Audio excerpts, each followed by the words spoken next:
Yes, by way of background, I like to start by saying I'm a humanitarian, environmentalist, philanthropist, and entrepreneur.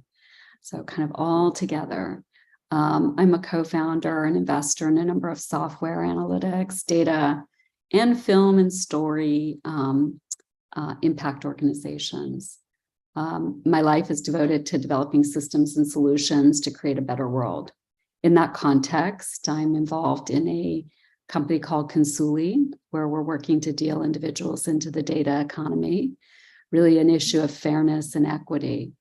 And Rick, delighted to get the invitation, appreciate the access point in which you are endeavoring to open up the aperture for all of us by instead of thinking in terms of cultural competence of like what we know already, but sort of the unknowingness of the cultural humility. So love the topic. This is my first introduction to this group. So delighted to be with all of you.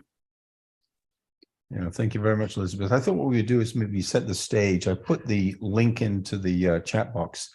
Maybe Dave, you could put it in again, just in case people arrived late. And what I thought I would do is maybe just read the introduction of the blog post just to set the stage for two questions. And what I'm going to do after that is to ask Elizabeth to share her perspective on what cultural humility means to her. Then we'll break into small groups of 3 where you can also have a conversation with other people here. The purpose of this is actually community building, getting to know other people. And then the second part, provided we have time, which will go on to the question, is how can we enable businesses and corporations to expand their horizons about the meaning of equity governance. So David, I don't know if you can pull up on screen the attachment here. I don't know if you can enlarge it. So I'm going to ask for volunteers. I'm just going to start off by reading the first section and then pausing and then letting people, react to it. You have to take in consideration that I am coming from academia. So this is really more high level writing, but the idea is to inspire new ways of thinking. So generative dialogues enable us to develop deeply meaningful conversations that enrich our interbeing and interbeing experiences of our personal relationships. I mean, this ties in very nicely, Elizabeth, to your notion of humanitarianism. These relationships are essential for cultivating mycelium networks to do good for the commons, humanity, the common good, and the health of the planet. We are starved of and need these kinds of social impact relationships. These networks enable the development of ongoing learning communities, collaborating in communion across all religious, spiritual, and political practices to launch Equity Moonshot, which is to open, inspire, align our mindsets to co-design and build an equitable, regenerative, and sustainable future for the benefit of all. And that section is really based upon a concept of virtuous visualization, which is we have to come together in community to visualize a shared future. It's not about vision making, it's really inviting people to visualize and come together about our shared future. So anybody like to give a quick reaction to something that was triggered by that? Just a quick reaction to anybody or a question?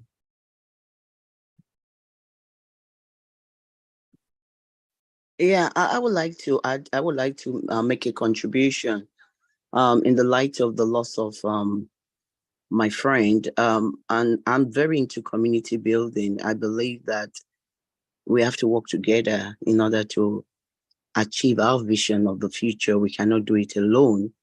And in the communities I build, I always create challenges because information doesn't bring transformation unless there's action. And human beings don't like change.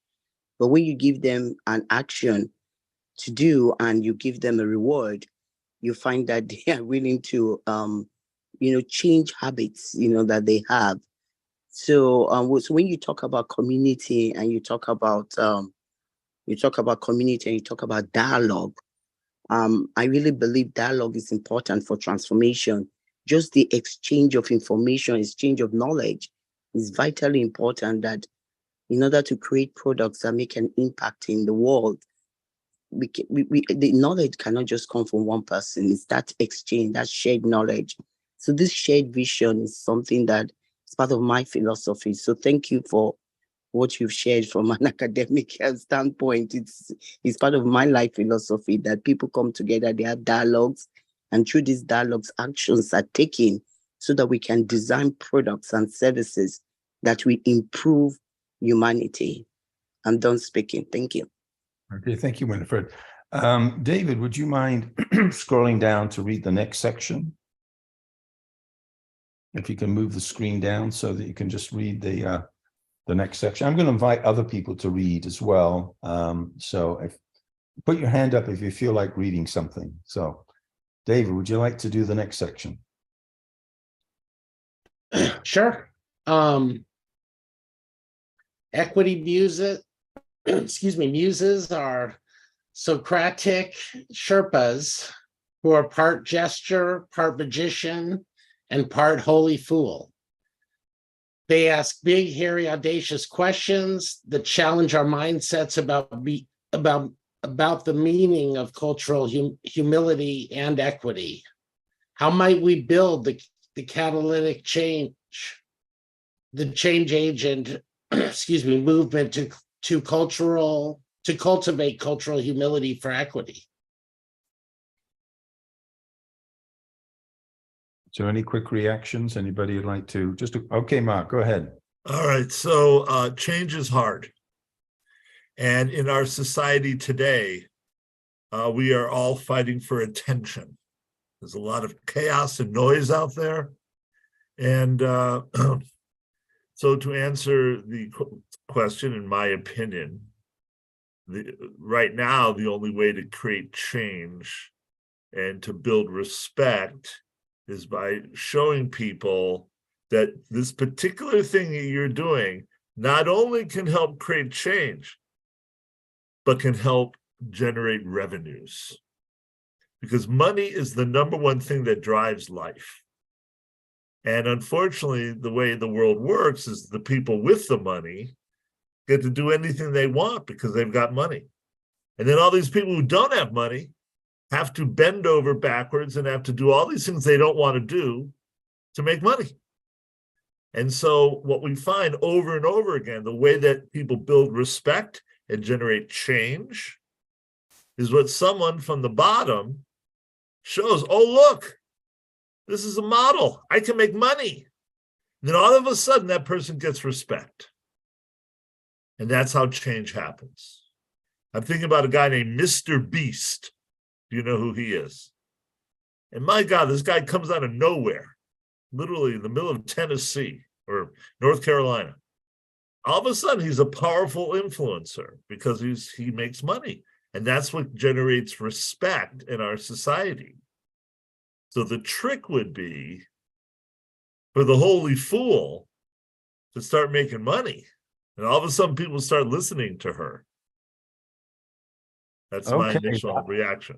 Okay, Mark. Elizabeth, would you like to read the next section? And I'd like to see if there's anybody else who'd be willing to put their hands up to read the next 3 sections or so.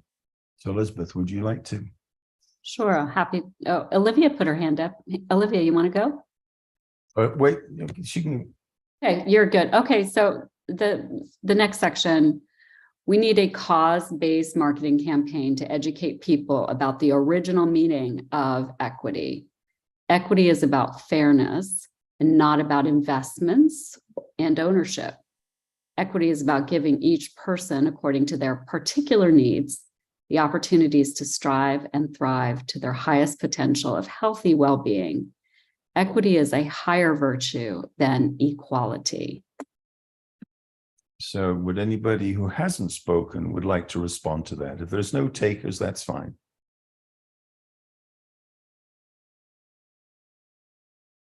Okay, why don't we go on to the next one? Who would like to Chris, did you want to say something? We did have a hand. Chia raised her. Oh, Chia, sorry, I can't. I need my glasses. Can you see me okay? Yeah. So I would say for this particular one, I think we need to educate people regardless of the difference in cultures, where you are from and your background, will have opportunities to thrive. Meaning we need to remind people we'll have endless potentials. That's my take. Thank you, Chia. You're welcome. Would somebody like to read the next section here? Go ahead, Olivia. Okay. As Socratic Sherpas, we create frameworks of BHACs to scale up collaborative and transformational learning to work on the equity moonshot quest. How might we use BHACs to open our mindsets to new horizons of possibilities and opportunities about co-creating a fair, free, flourishing future to benefit all? This inquiry process of open-mindedness and curiosity is essential for solving our complex web of mostly self-inflicted wicked problems of the 21st century, such as the plague of power abuses related to pathological megalomania, systemic sociopathy, malignant narcissism, and human rights violations. Would somebody who hasn't spoken like to respond?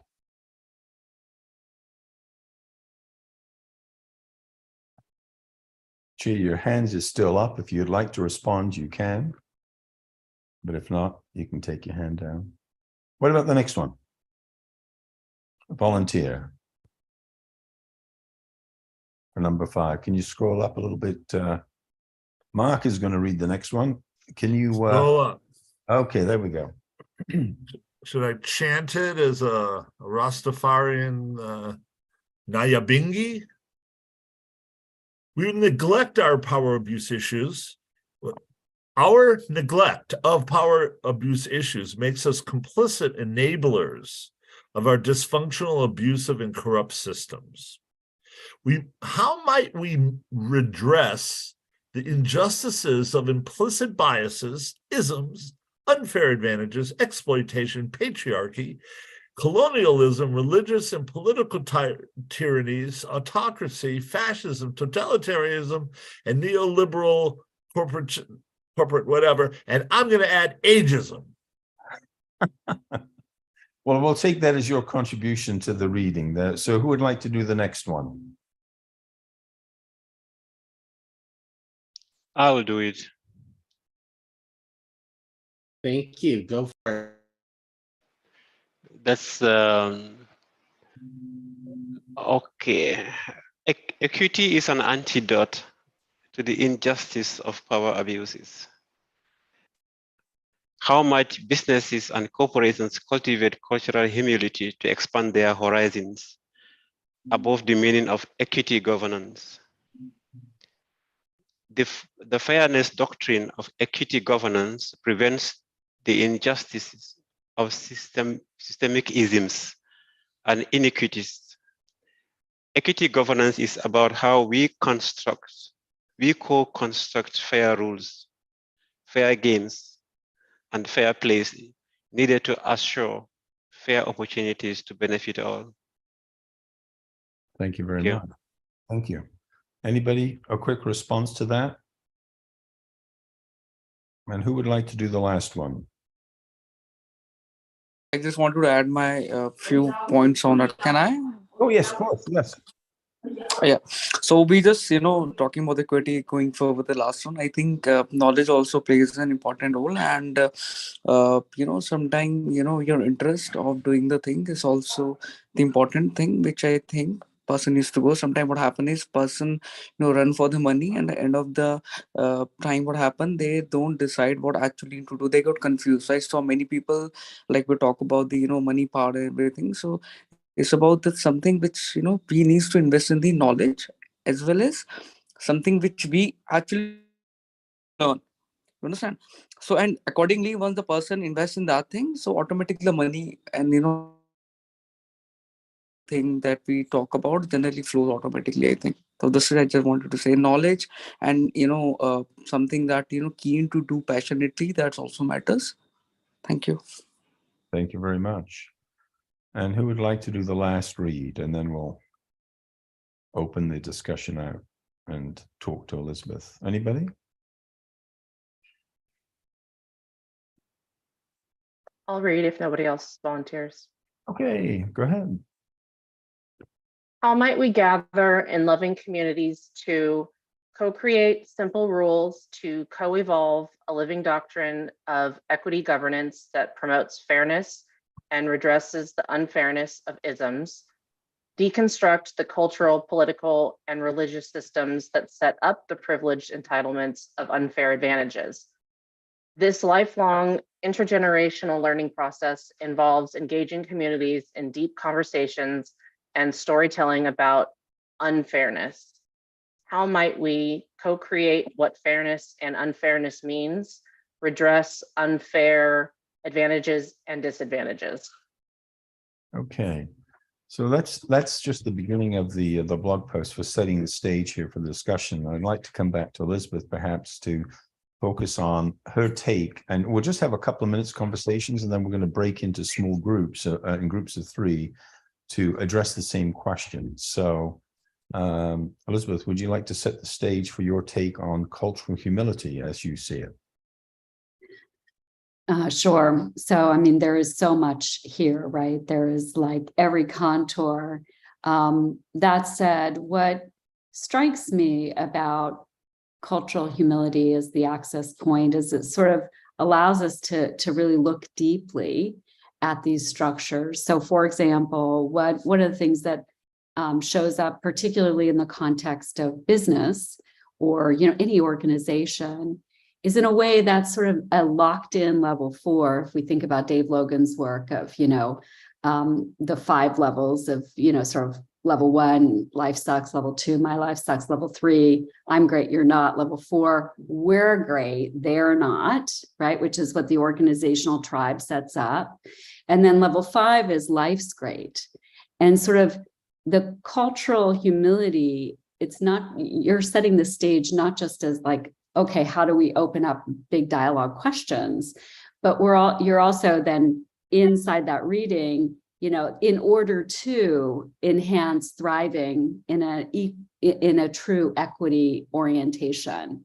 And in that construct, what comes to mind also is this idea, kind of another access point that is really revealed here is this idea of friendship as the access.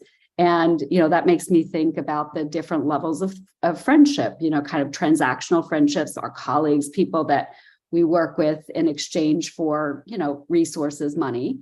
I think about our hedonistic friendships, our fun friendships, which is usually our family and friends. And then, I think about like the soul friendships, the people that sort of push us to be our better versions, our higher angels. And in a way, this sort of cultural humility dialogue is in some way sort of calling souls together that are willing to have that broader conversation. That said, in the context of business, I think we have, I'm trying to remember who said it, but a couple of you said it, money is the access point to have people rent their lives to those that have money. That's fundamentally, that there's an equity problem kind of out of the gate, right? And so I think addressing that in an intellectually honest way is really relevant here. Now, how might we activate the work of mankind? I've been thinking a lot about at some point in history, the kind of merchant class, the people who were quote in business, were the blacksmiths and the tailors and the cobbler and the shopkeeper, and they were actually working in the business, performing the work of society, right? And in our modern world, we have sort of the shareholders who are doing pretty much nothing but accept, sort of taking inventory, i.e. profits, from the ecosystem. And the question in my mind is like, you know, this undercurrent of, well, how do you get the work of the world done in this modern era? So Rick, I don't have answers, but I mean, it certainly provoked many, many questions and sort of had me dig into like some of the deeper truths here, at least from my perspective. I don't know if that's where you were hoping we might start. Well, no, that's fine. I just put a definition for those people who perhaps don't have a definition of cultural humility. I put it into the chat box so that you can access it. But what I was going to suggest, to see how many people are there here, we could break people into 2s and 3 and maybe give them 10 minutes to chat about, you know, what does cultural humility mean to you in your daily life or within your organization, and perhaps share a story about that. And then as you're breaking small, Elizabeth and I will be continuing our conversations, which will be recorded. So if you'd like to come back, you can come and listen to what Elizabeth and I were chatting about. So David, I'll hand it over to you, 10 minutes.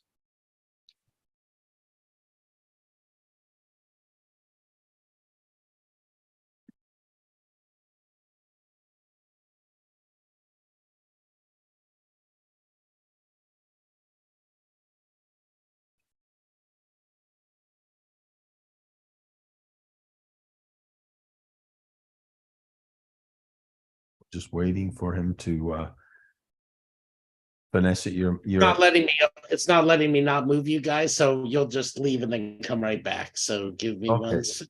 all right. Okay. And there, sorry. That's strange. That must be a new thing with the new Zoom. There's been some surprises on a daily basis with this, so give me one sec. Sorry about that. Okay, so now I've got everybody in 3s and 2. So we go and join. Yay. And then just hit leave room.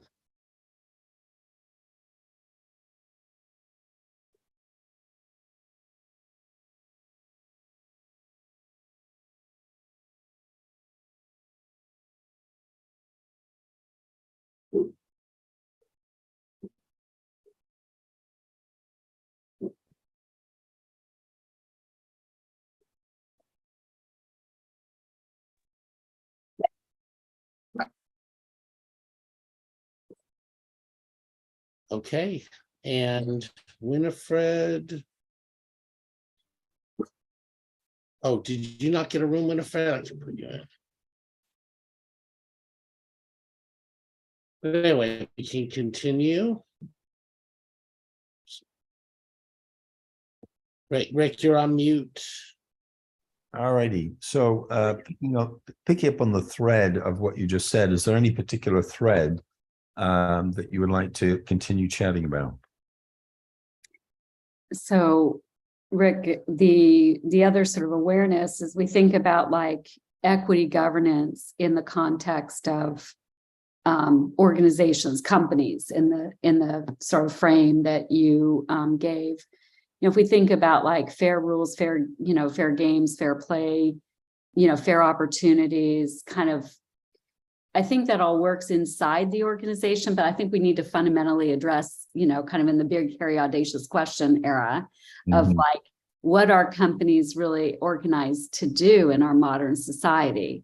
Right. And that is primarily, particularly if they take shareholder equity, and it's not just a services business, that's a lifestyle, supporting kind of a more one-on-one service, they're incentivized to dominate, to compete and win, and literally, quote, kill it, right? That is what they are organized to do. And in fact, the shareholder, primacy, if you will, even with the moderation for ESG, is still very much to dominate.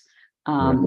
So I think there's a structural disconnect in the actual, order that is in conflict with the idea of, sort of everybody winning, right? And Right. so it's almost like the rules of the game need to be reshifted at a macro, not a micro, not an entity level, but Right. actually at a societal level. Yeah, well, I mean, when you were talking about level 5 a moment ago, I mean, how could you envisage corporations embracing the notion of cultural humility and equity to go to level 5? I think it's extremely difficult because the way the governance is of typical shareholder enterprises, that's not what they're designed to do. That's not their purpose. And so then it comes up with, well, what are the alternatives to that? What are the alternative economic systems that bring stakeholders? Now, some people don't like the word stakeholders for different reasons, because not everyone was a stakeholder. It was, only certain people people who are landowners were stakeholders. So the phrase I came up to sort of counter that was the common holders. That it goes beyond having a stake. It's everyone has some sort of interest in the commons and in the common good, so to speak. So, I mean, there's a sense of incompatibility there. So how do you see any way of resolving that inherent incompatibility? Yeah, it's a great question. It's one that I've thought about a little bit on and off for the last couple of years, in part inspired by a friend of mine, Graham Boyd, who he and one of his colleagues, Jack Reardon, have been talking about Fair Shares Commons.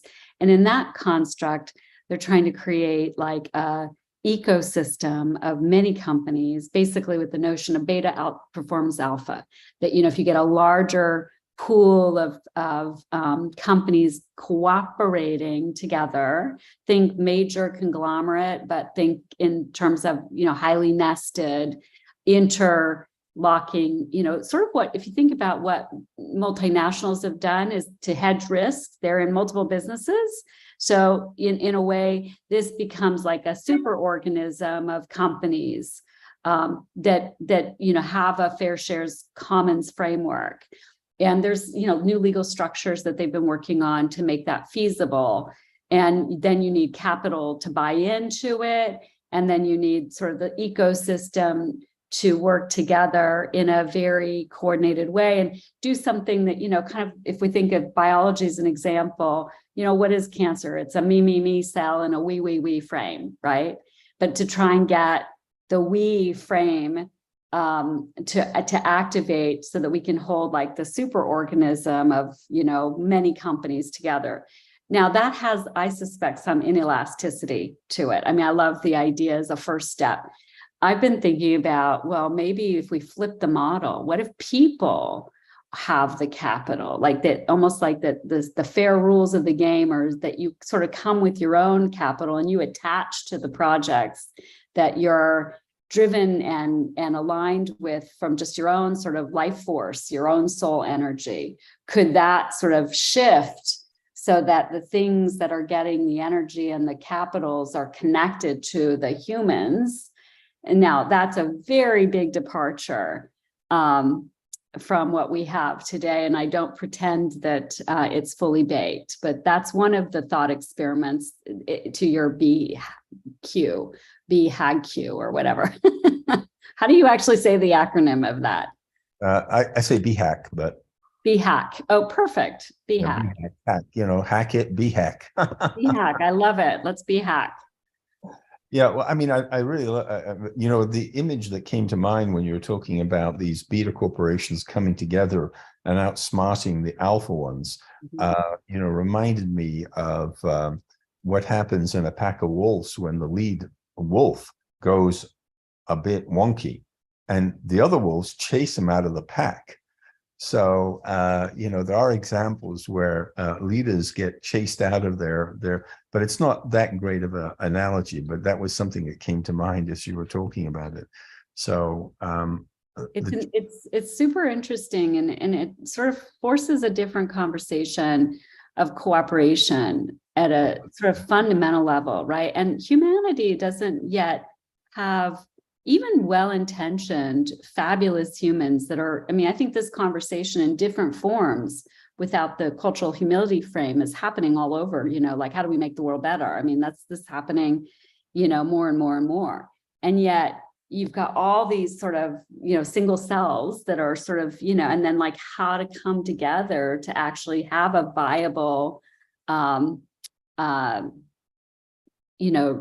representation, because I suspect that the majority actually fall in this camp, but we don't know it and we don't know each other.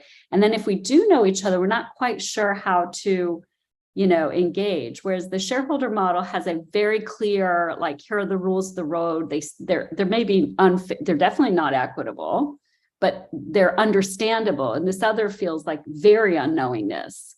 Yeah. I just share I just came from another meeting, and I'll just give you an analogy of this. And they were looking for different platforms, which IT platform to set up collaborative learning communities, or platforms for doing it. And Substack came up, another one came up called Ghost.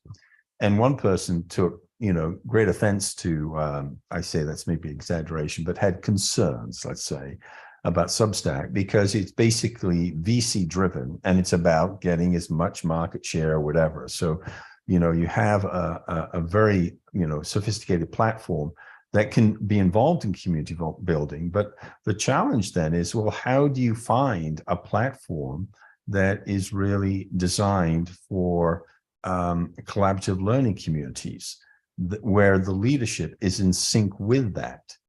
And that's what I've been looking for. And I'm looking at one called Sutra at the moment. And I'm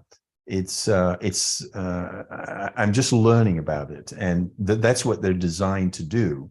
I don't know enough about the governance of it, though, and what it's, what it's like. But I mean, this is what we need. We need learning communities about how to educate people and learn about what cultural humility means and what equity means. Because I just had a consultation yesterday from a marketing person who looked at my LinkedIn profile and just lampooned it. She says, well, nobody knows what equity means, yada, yada, yada. And I said, that's exactly what the purpose is. But her feedback was such that it actually changed what I wrote. And I says, well, we need cause-based marketing to educate people about the original meaning of equity. And we're entrapped in a word that has a certain connotations within the business world. And it looks as though they're going to be coming back. I think we've just run out of time. So conversation to be continued. Sounds good. We'll see what people discuss when they come back. Okay. There's so much there. Yeah. There is. And it's like compliance driven versus value of the business, right? With women in particular, there's opportunity for companies to get great people. And, but they're looking at more compliance, and then they're alienating a lot of people when they kind of come from that space. And Elizabeth, we actually were having a similar call about like the project marketplace, right? Where people could choose what, and now with all these ways you can upskill quickly, right? It's almost a marketplace, but everybody's back. Okay, maybe we could have anybody from the groups would like to share something from their brief discussions. Any high points, just high points, because we only have about maybe 12 minutes left. So just a couple of points from any of the small groups. Yeah, Olivia, go forward. We have a biggest discussion. Yeah. Me? Okay. Yeah, please go forward. Okay, I will support sure. you. Don't worry. I will be there. We have a team, Okay. right? Yes, we are. Thank you. Yeah. So we talked about cultural humility, and the definition makes a lot of sense. My feedback was, if we ask questions to learn instead of to react, we will get to know people better. So many times people are thinking about their reaction instead of listening to what they're being told. And that doesn't work. It just causes friction. But if we take a step back and ask questions to learn, we will actually learn.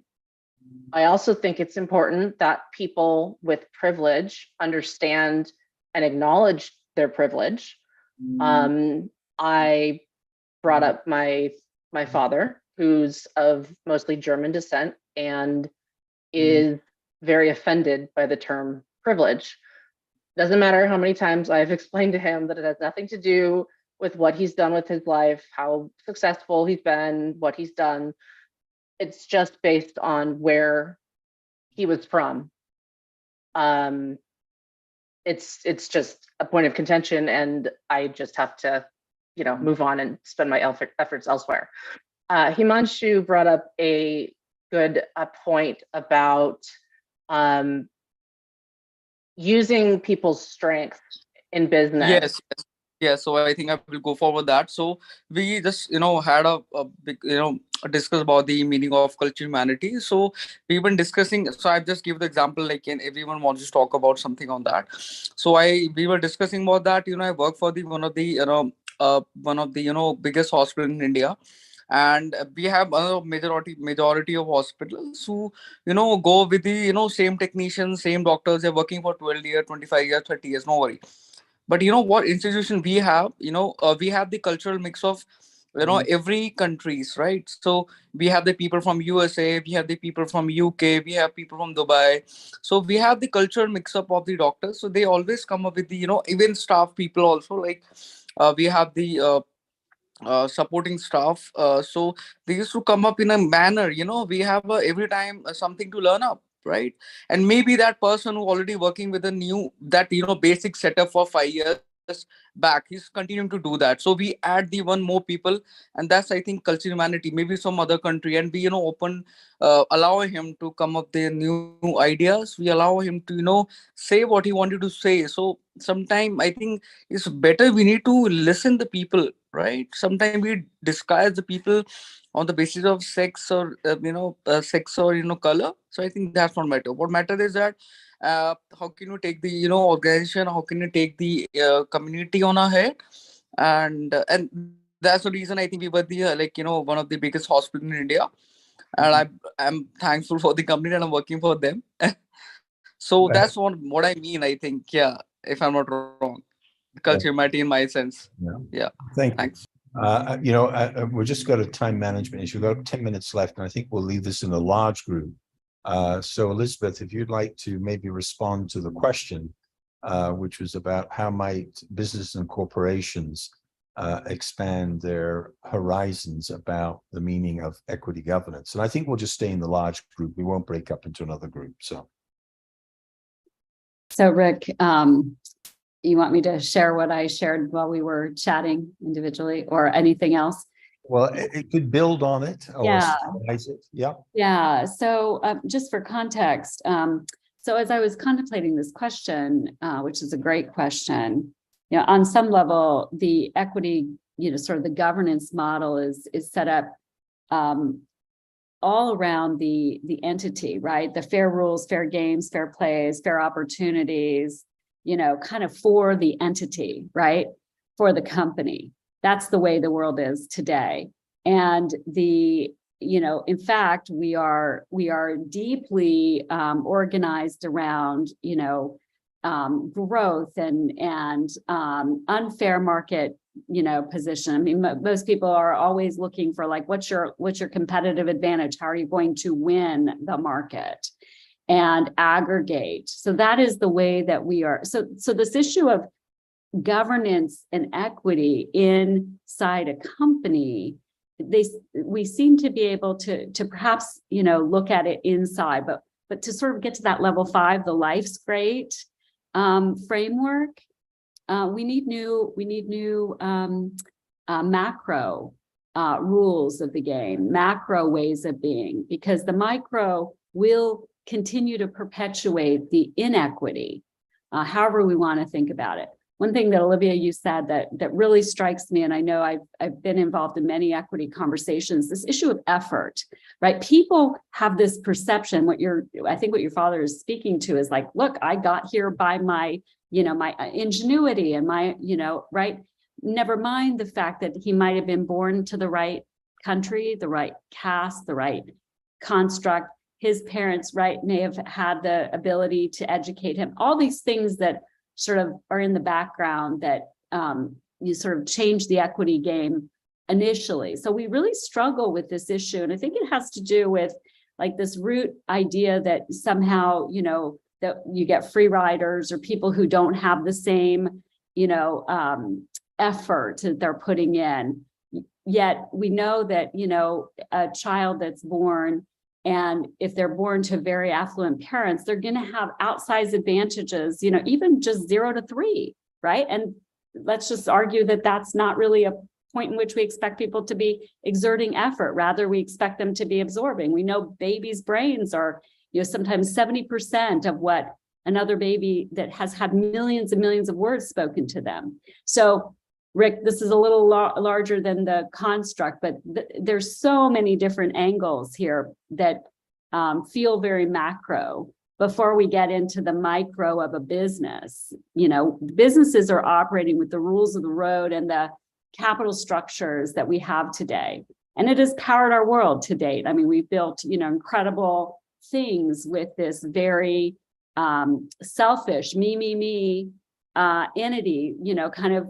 And I was saying in our breakout, you know, cancer is really just a me cell that decides to just keep going in a we, you know, superorganism. That's what cancer is. So in the simplest sense, that's what we do in business. We want me, you know, big, as much as possible. And we're facing the destruction of the superorganism, i.e., you know, our world. Yeah, I might add, it goes to the meta level too. You know, it's not just the macro. I mean, to me, at least, the co-designing of equity governance would go to the meta level. Then it comes down to the policies or whatever. But you know, I mean, it's such a huge mindset shift, going from the standard operating procedures that we have now to something that, you know, you mentioned the notion of having beta companies working together to outsmart the alpha ones, which I thought was a very interesting way of, you know, thinking about shifting the system. There's one thing that I do want to pick up, actually, Olivia, on one thing you did say, and that is trigger words. Equity is a trigger word, and people have different meanings to it. And so it really takes a lot of work to educate people about what equity even means. The same thing with cultural humility, and the same thing with privilege. I mean, for me, the one thing that I've noticed is that because the word privilege has gone into a certain sort of way of speaking and doing, that it actually becomes counterproductive to another group of people who feel like, well, I'm not privileged. And so that creates a sort of, for me, a bit of an unhealthy dynamic. On the other hand, if you were to just simply acknowledge, well, you had lots, you know, you had a number of advantages that other people didn't, that's a different way of talking.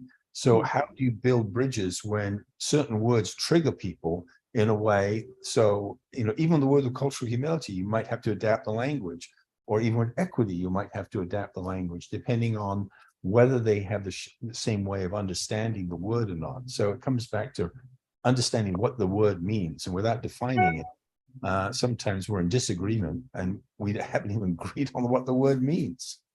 So anything else, Elizabeth, in the closing minutes about any reflections from or any thoughts that came up?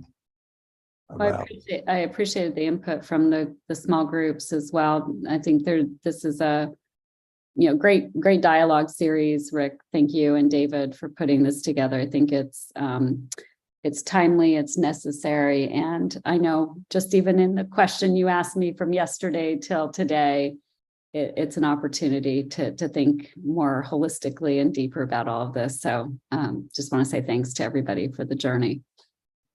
Yeah, and thank you very much, Elizabeth. One thing that I would add is that one thing that we have to think about designing a monthly session doesn't allow the threads and the connections to continue.